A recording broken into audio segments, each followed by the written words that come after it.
Hello, students of Johnson University's Theology of the Trinity course. I am your instructor and lecturer, Dr. David Russell Mosley. I've just finished grading all of your forum posts, and they were very good for the most part. And there were two things that came up that I realized I didn't address in the other lecture I made, and so I wanted to make hopefully short video addressing these issues very briefly. So the first is, several of you were very confused when Rahner started talking about other divine persons who could have become human, who could have been united to humanity in the hypostatic union. You were very confused. You didn't understand who those persons were, what he was talking about. Was he talking about other humans or whatever? To clear that up for you, what Rahner meant was, it could have been the Father, it could have been the Spirit, but it was the Son who became human. So Rahner and Aquinas does this as well in some parts of the Summa that we didn't read. Basically, he's wanting to safeguard the idea that there's no necessity in God, that God didn't have to become human, and that if God did decide to become human, it didn't have to be the Son, that it could have been the Father, it could have been the Spirit, but that it was most fitting that it was the Son. That's all he's doing there, is just talking about how the Father could have become human, the Son could have become human, or the Spirit could have become human, but it was the Son who did become human. Okay? If you have any more confusion about that, feel free to shoot me an email.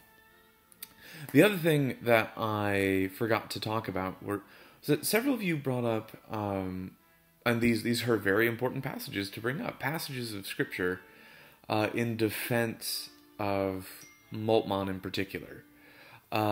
Basically, you pointed out that there are passages in Scripture where, God does things like apparently change his mind, or where he's grieved, or where he is said to somehow suffer.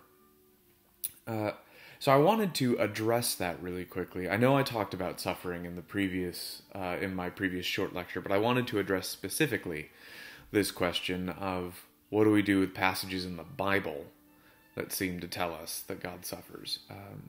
So I talked a little bit in the previous lecture about what we do with passages about Jesus and suffering. Namely that when Jesus does things like weep, that suffering, those emotions, are things that he feels in his humanity, but they don't alter his divinity. And again, one of the really important things here is, if we start accepting this, we get this kind of picture of God almost as some kind of alien creature, and I don't mean like that he has a squid face or something, but that he's this other creature who doesn't really understand humans. And so he becomes human in order to understand us. And that changes his perception of us. That changes how he interacts with us. But the Bible seems to make it pretty clear that that's not what's going on. And the church, for at least the first probably 1800 years, was very firm on the fact that it's not what's going on in the incarnation, that God isn't becoming human in order to understand us.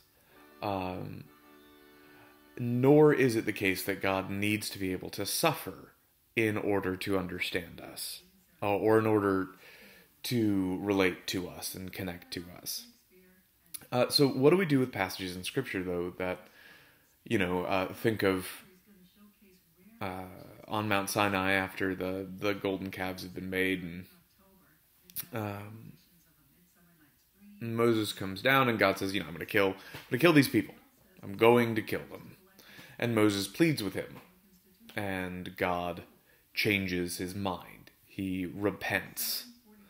And that's another thing that comes up a lot in the Old Testament, is we get these pictures of God repenting of something that he's done. I want to suggest a couple of things on that, and really these are very important questions to ask your hermeneutics professors. You may have already had those classes, so I mean, I'll do what I can, but note that I'm not an expert, per se, in hermeneutics.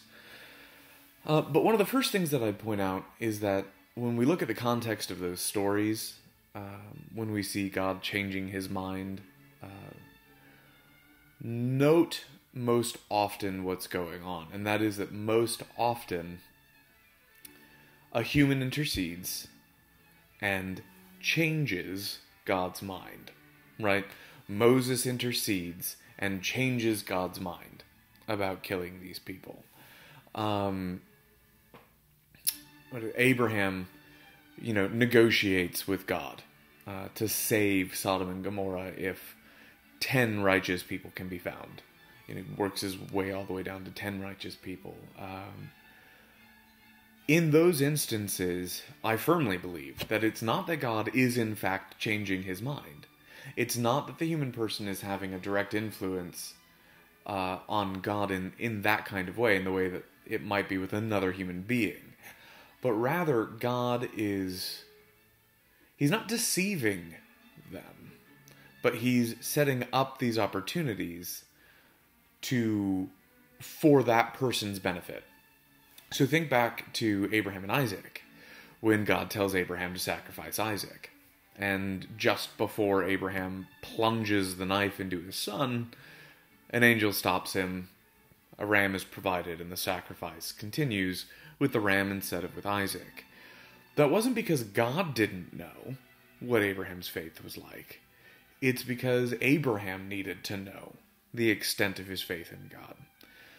So I think often it's the case that that's what's going on in those passages. In other passages, we simply have to remember that while Scripture has a divine author, it also has human authors.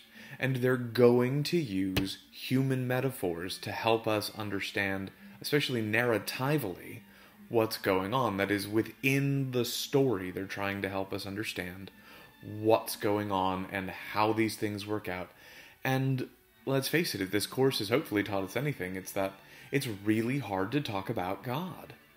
And that sometimes we have to resort to metaphors. We have to resort to comparing God to a human being.